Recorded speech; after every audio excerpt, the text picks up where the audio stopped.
Hello everyone, most welcome in the UPSC study official. मैं हूं चंचल और यह है मेरा और संस्था का मोबाइल नंबर। यदि आपको मुझसे बात करना होगा तो जो भी फ़ोन उठाएगा या फिर व्हाट्सएप करिएगा कि चंचल सर से बात करा दीजिए, कुछ चीज़ें पूछनी है, क्लियर करनी है। बहुत सारे लोगों की सर क्वेरी थी कि सर आप खंड शिक्षा अधिकारी के बारे में कोई वीडियो नहीं बना रहे हैं, कुछ बातें नहीं बता रहे हैं। तो आप लोग जानते हैं कि जो लोग इस चैनल जुड़े हैं कि जब तक चीज़ें क्लियर नहीं होती मैं कभी किसी चीज़ पर एडवांस में चीज़ें नहीं बनाता। आप लोगों ने बहुत सारा प्यार दिया हमारी पुराने वीडियो पीएस भर्ती को लेकर, और जो मैं पीएस वीडियो के भर्ती की जब मैं वीडियो बना था, बहुत सारे बच्चों ने कहा कि सर आप केवल केवल जो जो भर्ती आती है पीएस के थ्रू, जो भर्ती आती है बीएड के लिए, केवल आप उसके लिए बता रहे हैं। हम अभी नए नए विद्यार्थी हैं और हम या फिर हम प्राइमरी में अध्यापक हैं, तो हमको कृपया करके बीईओ के बारे में बताएं। तो बीईओ के बारे में आपको मैं अगले 20 मिनट के अंदर संपूर्ण जानकारी उपलब्ध करा दे रहा हूँ, ताकि आपको दोबारा किसी भी जगह से कोई वीडियो देखने की जरूरत नहीं होगी कि खंड शिक्षा अधिकारी होता क्या है, इसका वेतनमान कितना होता है, इसकी योग्यता कैसे होती है, इसका कार्य क्या होता है, इसके प्रमोशन कैसे होते हैं और इसको कैसे कैसे तैयार करना होता है अपनी परीक्षा में सफलता प्राप्त करने के लिए। तो आपका बस मैं कीमती 20 से 25 मिनट का समय लूंगा, उस समय को दीजिए, आपकी सारी चीज़ें क्लियर हो जाएंगी। यदि उसके बाद भी आपके मन में कोई क्वेरी रह जाएगी, कोई आपको इन्फॉर्मेशन चाहिए होगी, तो आप इस नंबर पर व्हाट्सएप करिएगा या फिर इस पर कॉल करिएगा। जो फ़ोन उठाएगा कहिएगा कि चंचल सर से बात करा दीजिए, अगला आपकी मेरे से बात करवा देगा। तो चलिए हम लोग बात करने वाले हैं, ठीक, लोक सेवा आयोग के द्वारा एक और भर्ती आनी है इसी साल। ये भर्ती जुलाई के मतलब जुलाई मिड के आसपास ये भर्ती आएगी। इस पद का नाम है खंड शिक्षा अधिकारी, शॉर्ट फॉर्म में इसको बोलते हैं बीईओ, ब्लॉक एजुकेशन ऑफिसर। पिछली बार ये भर्ती 2019 में आई थी, जिसका पेपर कोरोना काल में 2020 में हुआ था। तो चलिए पहले मैं आपको इस पद के बारे में बता देता हूं, फिर समझिएगा आगे हमें क्या क्या जानना है। तो सबसे महत्वपूर्ण जानकारी आपके लिए जो है उसमें यह है कि देखिए, आप जिस चीज़ को जानना चाहते हैं तो पहले वो जान लीजिए कि है क्या ये, ठीक है। तो देखिए, उत्तर प्रदेश का जो बेसिक शिक्षा विभाग है, उस विभाग में एक अधिकारी होता है जिसको बोलते हैं ब्लॉक स्तर पे, उसको बोलते हैं बीईओ। क्या बोलते हैं? BEO, block education officer. और ये क्या होता है? ये ब्लॉक स्तर का अधिकारी होता है। इसका मुख्य काम क्या है? इसका मुख्य काम क्या है कि प्राइमरी जो एजुकेशन होता है, मतलब जो प्राइमरी स्कूल होते हैं या फिर जो मिडिल स्कूल होते हैं, मतलब कक्षा 1 से लेकर 5 तक के सरकारी विद्यालय और कक्षा 6 से लेकर 8 तक के जो विद्यालय होते हैं, उन विद्यालयों का निरीक्षण करना, वहां पे विसंगतियों को दूर करना, सुविधाओं को उपलब्ध कराना। आपके मन में एक भ्रांति और होती, क्या ये प्राइवेट विद्यालय को चेक कर सकता है? तो हाँ, इसके पास अधिकार है कि यदि किसी प्राइवेट विद्यालय में, ठीक, कक्षा 1 से लेकर 5, 6 से लेकर 8 तक में कोई विसंगति हो, लेकिन उस पर यह स्वतः संज्ञान नहीं ले सकते, उस पर यह स्वतः संज्ञान नहीं ले सकते। अगर किसी ने शिकायत की, किससे? जिला बेसिक शिक्षा अधिकारी से या बीएसए से, तब जाके ये जांच कर सकते हैं, ठीक है। तो जान लीजिएगा पहली बात क्या है कि यह एक प्रशासनिक पद है, यह एक एडमिनिस्ट्रेटिव, यानी यह एक ऑफिसर होता है। क्या होता है? ऑफिसर होता है। तो पहले आप इसकी योग्यता को समझ लीजिए एक बार में, ताकि आपकी चीजें क्लियर हो जाएं, ताकि आपको ये पता चले कि आप इस पद के लिए एलिजिबल हैं कि नहीं हैं। तो एक चीज मैं आपको बता देता हूँ इस पद की, तो ध्यान रखिएगा। देखिए, पहली बात क्या है कि इसकी एज लिमिट क्या होती है। तो इसकी एज लिमिट होती है 21 साल से लेकर 40 साल तक के अभ्यर्थी इस परीक्षा को दे सकते हैं यूआर कैटेगरी में। मतलब यदि आप सामान्य श्रेणी में आते हैं 21 से 40 साल, ओबीसी, एससी, एसटी को उम्र में जो छूट मिलती है, उनको छूटें यहाँ भी मिलती हैं। मुख्य रूप से जो हमारे प्राइमरी के अध्यापक टीचर हैं, ठीक, तो ध्यान रखिएगा, जो प्राइमरी के अध्यापक होते हैं उनको एज में छूट मिलती है 5 साल तक की। यानी जो प्राइमरी के अध्यापक हैं वो 21 साल से लेकर 45 साल तक की उम्र के जो अध्यापक है वो भी इस परीक्षा को दे सकते हैं। यानी सरकारी कर्मचारियों को जिन्होंने, उनको छूट मिलती है उम्र में 5 साल की, वो चाहे महिला हो चाहे पुरुष हो। तो पहले आपकी ये चीज हुई कि एज में आपको क्या छूट मिलती है। दूसरा सबसे महत्वपूर्ण यह है कि इसकी योग्यता क्या है, एजुकेशन क्वालिफिकेशन क्या है।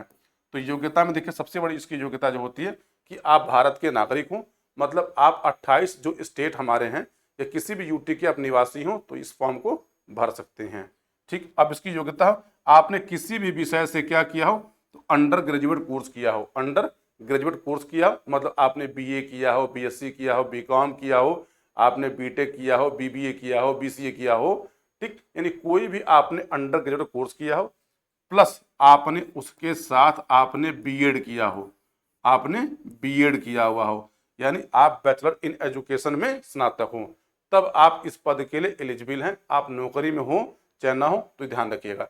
यानी आपने यूजी किया हो और आपने बीएड किया हो, आपकी उम्र यदि 21 से 40 साल के बीच में है, ठीक। दूसरी बात क्या है, यदि आप सरकारी कर्मचारी हैं उसके बाद आपने बीएड किया है, तो आपकी उम्र सीमा 21 से 45 साल के बीच में हो तो आप कर सकते हैं।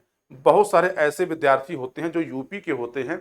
अब जैसे कोई नवोदय विद्यालय में है, कोई नवोदय विद्यालय में है, कोई मान लीजिए हमारा जो सेंट्रल गवर्नमेंट के विद्यालय होते हैं, रेलवे के स्कूल होते हैं, केंद्रीय विद्यालय होते हैं, और आप अपने राज्य के बाहर हैं और आप चाहते हैं एक अधिकारी के रूप में यूपी में काम करना, तो आप आ सकते हैं, इस परीक्षा को दे सकते हैं।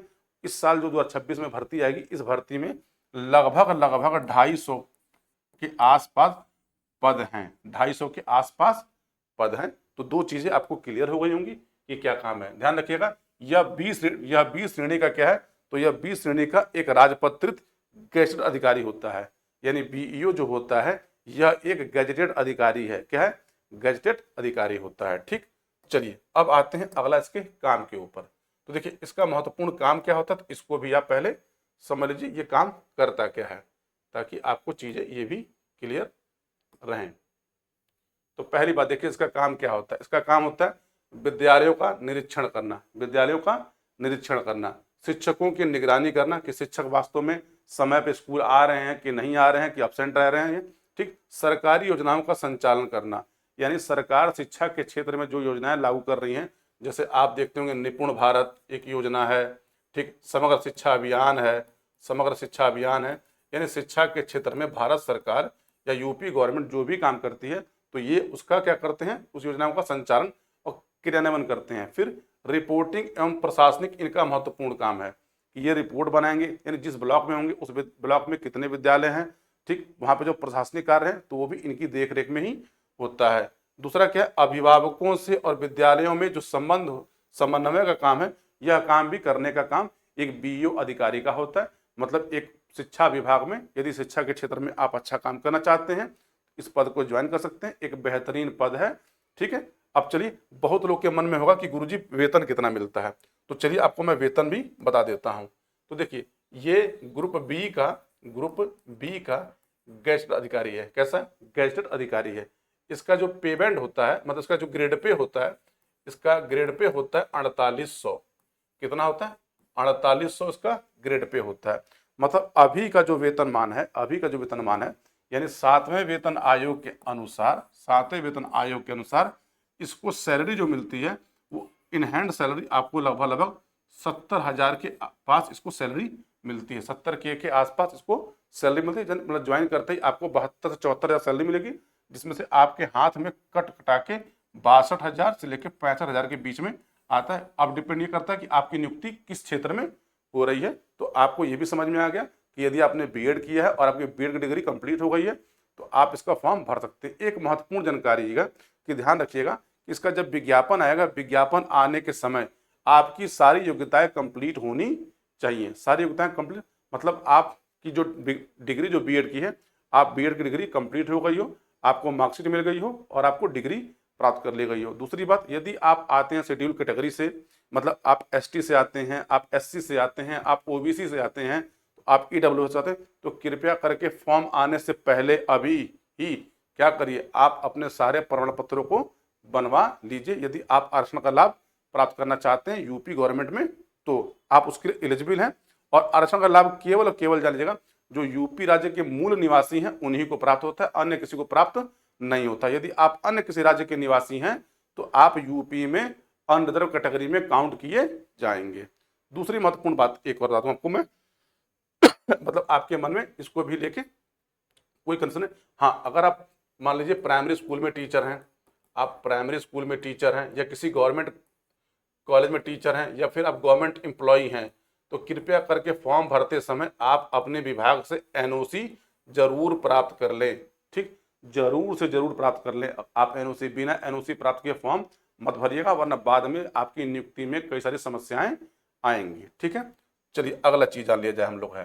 ठीक, अब देखिए इसकी जिम्मेदारी क्या क्या होती है। खंड शिक्षा अधिकारी एक महत्वपूर्ण और जिम्मेदारी पूर्वक काम होता है। तो पहला काम क्या है, स्कूलों का इंस्पेक्शन करना, यानी स्कूलों की जांच करना। किस प्रकार के स्कूल, प्राथमिक स्कूल और जूनियर हाई स्कूलों को चेक करना। विद्यालयों में शिक्षा की गुणवत्ता की जांच करना है। छात्रों की उपस्थिति, परीक्षा परिणाम का मूल्यांकन करना है। मिड डे मील का मूल्यांकन यह करता है और विद्यालय में अनुशासन एवं व्यवस्थाओं की समीक्षा भी यह करता है। अब मतलब ये कर क्या कर सकता है कि कक्षाओं का निरीक्षण कर सकता है, पद्धति की जांच कर सकता है, ठीक, अभिलेखों का सत्यापन कर सकता है। तो इसके पास इतना काम है और समझिएगा शानदार पद है, ठीक है, ये भी समझ लीजिएगा। दूसरा क्या है कि अब आप लोगों से बहुत लोगों की तरफ में सुविधाएं क्या मिलती हैं। बहुत लोग के मन में एक डाउट है कि सर गाड़ी मिलती है कि नहीं। तो चलिए आपको मैं बधाई भी दे रहा हूँ कि देखिए, जब आप फील्ड में जब जॉब कर रहे होते हैं, आप जब इंस्पेक्शन के लिए जाते हैं, तब आपको आपका विभाग आपको तब उस समय गाड़ी देता है। आपको निजी प्रयोग के लिए गाड़ी नहीं मिलती है, निजी प्रयोग के लिए आपको गाड़ी नहीं मिलती है। आपको एक प्रॉपर ऑफिस मिलता है, आपको प्रॉपर स्टाफ मिलता है। जांच करने के लिए विभाग के द्वारा गाड़ी अलॉट की जाती है। आपको मतलब पर्सनल यूज के लिए आपके लिए गाड़ी नहीं दी जाती। तो मेरी एक बात ध्यान सुनिएगा, आप जब नौकरी पाएंगे आपको अच्छी तनख्वाह मिलेगी, आराम से 10 लाख 20 लाख की जितनी की हो, कोई ना कोई गाड़ी आप आराम से ले सकते हैं। यदि आप अपनी गाड़ी का यूज करेंगे तो सरकार उस गाड़ी में जो खर्चा होता है, मतलब पेट्रोल खर्चा होता है, ड्राइवर खर्चा होता है, वो आपको सरकार से प्राप्त हो जाएगा। ठीक है, चलिए ये भी आपको क्लियर हो गया होगा। दूसरा आपको क्या है, हाँ इसका, हाँ अब देखिए एक महत्वपूर्ण काम इसका जल्दी और होता है कि देखिए ब्लॉक स्तरीय देखिए इसका काम क्या होता है, शिक्षा संबंधी जो ब्लॉक स्तरीय बैठकें होती हैं उन बैठकों का आयोजन करना होता है। उच्च अधिकारियों को रिपोर्ट भेजना इसका काम होता है, क्योंकि यह क्या होता है, यह बीएसए के अंडर में काम करता है, यानी जिला बेसिक शिक्षा अधिकारी जो होता है ये उसके अंडर में काम करता है। इसको रिपोर्ट किसको देनी होती है, इसको रिपोर्ट देनी होती है बीईओ को, उसको बीईओ को बीएसए को रिपोर्ट भी देनी होती है। ठीक है, दूसरी महत्वपूर्ण बात ये मतलब आप सब जानते हैं। चलिए अब आते हैं, हाँ देखिए ये मैंने आपको कहा ना कि हाँ देखिए मतलब आपको जो वेतनमान मिलता है, ये बात आपको मैं पहले बता चुका हूँ, दोबारा आपको लग रहा है कि रिपीट हो रहा है तो रिपीट मत करिएगा। देखिए पे लेवल 8 होता है, 4800 ग्रेड पे होती है प्रारंभिक वेतन, यानी आपका मूल वेतन इतना होता है 47,600। इसमें आपको डीए मिल जाता है, डीए जोड़ लीजिए, इसमें एचआरए जानिएगा, इसमें जो सेंट्रल गवर्नमेंट इसमें एचआरए लगभग 5500 के आसपास मिलता है। डीए इस समय शायद 55-56% जितना है, मतलब आपको ठीक ठाक सैलरी मिलती है। 8वां वेतन आयोग लागू होने के बाद, 8वां वेतन आयोग लागू होने के बाद आपकी तनख्वाह समझ लीजिएगा लगभग 1,20,000 रुपए के आसपास होगी। और 8वां वेतन आयोग जान लीजिएगा 1 जनवरी 2026 से इसको लागू होना है। ठीक, तो आप जिस दिन नौकरी में आएंगे उस दिन से ये वेतनमान आपको लागू हो जाएगा। यानी आप जब ज्वाइनिंग करेंगे तो आपको वेतन जान लीजिएगा 8वें वेतन आयोग के अनुसार मिलेगी। 7वें वेतन आयोग के अनुसार अभी का जो मैंने बताया वेतन वो अभी का वेतन है, क्योंकि इस भर्ती प्रक्रिया को पूरा होने में कम से कम 7 से 8 महीने का समय लगेगा। ठीक है, चलिए अब आते हैं, हाँ अब देखिए इसका प्रमोशन भी क्या होता है। तो इसके प्रमोशन देखिए, इसके प्रमोशन में थोड़ा सा ये है, इसका प्रमोशन स्लो होता है। आप पहले क्या बनेंगे, तो सबसे पहले आप बनेंगे बीईओ। ठीक, आप लगभग 8 से 10 साल की नौकरी के बाद क्या बनेंगे, सीनियर बीईओ बनेंगे। क्या बनेंगे, सीनियर बीईओ बनेंगे। इसके बाद आप बनेंगे बीएसए। यहाँ आते आते लगभग लोग रिटायर हो जाते हैं। यदि आप 22-23 साल की उम्र में अगर यहाँ पहुँच जाते हैं तब आप जान लीजिएगा डिप्टी डायरेक्टर एजुकेशन भी बन सकते हैं। लेकिन यदि आप 22 से 25 साल की उम्र में पहुंच गए तब, हाँ लेकिन 30-35 की उम्र पहुंचेंगे तो आप यहां तक जरूर पहुंच जाएंगे।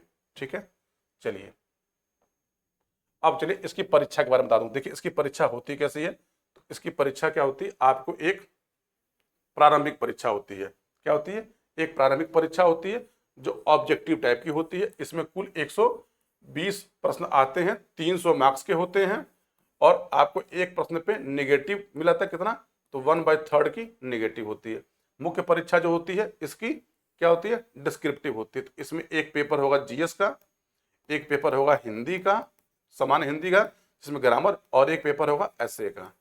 ठीक है, तो आप ये भी जान लीजिए, यानी आपका चरण जो है, यानी फर्स्ट स्टेज सेकंड स्टेज के बाद आपको ये नौकरी प्राप्त होगी। हाँ प्रारंभिक चरण की जो परीक्षा होती है इसके मार्क्स मेरिट लिस्ट में जोड़े नहीं जाते। आपका चयन केवल जो होता है मुख्य परीक्षा के आधार पर होता है।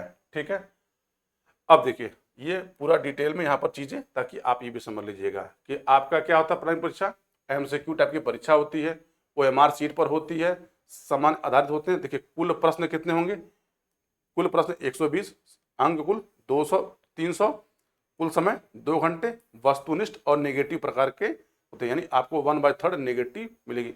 इसके सिलेबस के बारे में जो डिटेल्स है, मतलब प्री का सिलेबस क्या होता है, मेंस का सिलेबस क्या होता है, आप कमेंट करके बताइएगा तो मैं इसकी पूरी की पूरी सिलेबस के साथ व्याख्या कर दूंगा कि इसकी तैयारी कैसे की जा सकती है, कैसे की नहीं जा सकती है। ठीक है, मुख्य परीक्षा में देखिए इसकी मुख्य परीक्षा में 2 पेपर होते हैं, पेपर फर्स्ट, पेपर सेकंड। आपकी मेरिट इसी के आधार पर बनाई जाती है। सामान्य अध्ययन 200 मार्क्स का, और ये आपको लिखना होता है।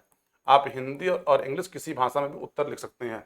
हिंदी का पेपर आप हिंदी में, और इसमें देखिए 100 नंबर का ये 200 नंबर का ये पेपर, यानी कुल मेरिट आपकी 400 मार्क्स में बनाई जाती है। अब एक महत्वपूर्ण सूचना आपके लिए और है कि देखिए यदि आप बीईओ परीक्षा की तैयारी करना चाहते हैं, ठीक, तो हमारा एप्लीकेशन है। हमारे एप्लीकेशन पे क्या है, ठीक है, हमारे एप्लीकेशन पे एक महत्वपूर्ण बैच है। उस बैच का नाम है बीईओ विजय बैच, बीईओ विजय बैच। ठीक, इसकी लॉन्चिंग आज से हुई है, बीईओ विजय बैच 2026। इसको आप ज्वाइन कर सकते हैं। अभी इसकी फीस जान लीजिएगा 4,999 रुपये है। ऑफर में इसकी फीस 2,399 रुपये है। और शुरुआत के जान लीजिएगा, शुरुआत के 50 विद्यार्थियों के लिए कूपन लगाया गया। वो कूपन कितने का है, तो वो कूपन है 500 रुपये का, यानी आप इसमें से 500 रुपये और भी कम कर लीजिए, मतलब ये आपकी फीस हो जाएगी। ठीक, अगर मान लीजिए सपोज करिए मैं इसको मोटा मोटी आप लोग के लिए 24 में लिख लेता हूँ और इसको मैं 500 लिख लेता हूँ, यानी 1900 रुपये प्लस टैक्स, मतलब लगभग 2000 रुपये में आप हमारा बीईओ का बैच ज्वाइन कर सकते हैं। यह सुविधा जो है मात्र 50 लोगों के लिए है, क्योंकि इस पर कूपन अभी हमने जारी कर रखा है। बैच अभी 1 घंटे में लाइव हो जाएगा, 1 घंटे में लाइव हो जाएगा। यदि आपको एडमिशन लेना होगा तो आप क्लिक करिए, एडमिशन लीजिए। क्लासेस इस पर भी स्टार्ट कर दी जाएंगी, 15 मई से क्लासेस हमारी स्टार्ट कर दी जाएंगी। किसी को डेमो क्लास देखना होगा कि डेमो क्लास कैसी होती है, तो वो हमको व्हाट्सएप करेगा टीम को, आपको टीम डेमो क्लास भी उपलब्ध करा देगी।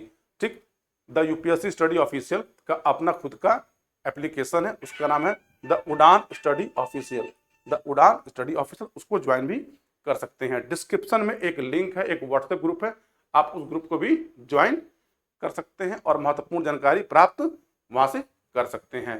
ठीक है, अन्य इसके अलावा कोई जानकारी नहीं है। आप चाहो तो हमारा चैनल सब्सक्राइब कर सकते हो, आपको इस प्रकार की महत्वपूर्ण जानकारी यूपी पीसीएस के बारे में प्राप्त होती रहेगी। उसके बाद भी आपके मन में अगर कोई कन्फ्यूजन हो तो आप हमें बताइएगा, और आप कमेंट करके बताइएगा कि इसकी जो परीक्षा होती है प्री वाली, मेंस वाली, इसके सिलेबस का डिस्कशन आपके साथ किया जाए कि नहीं किया जाए। हम आपके, ठीक है, हम आपके प्रश्नों का इंतजार कर रहे हैं। अपने प्रश्नों को लिखिए, हम आपकी एक एक क्वेरी का रिप्लाई करेंगे, आपकी एक मैसेज का रिप्लाई करेंगे, आपकी एक कॉल का रिप्लाई करेंगे। इसी के साथ मुझे दीजिए इजाजत, मिलते हैं अगले वीडियो में। पूरा वीडियो देखने के लिए आप सभी को बहुत बहुत धन्यवाद।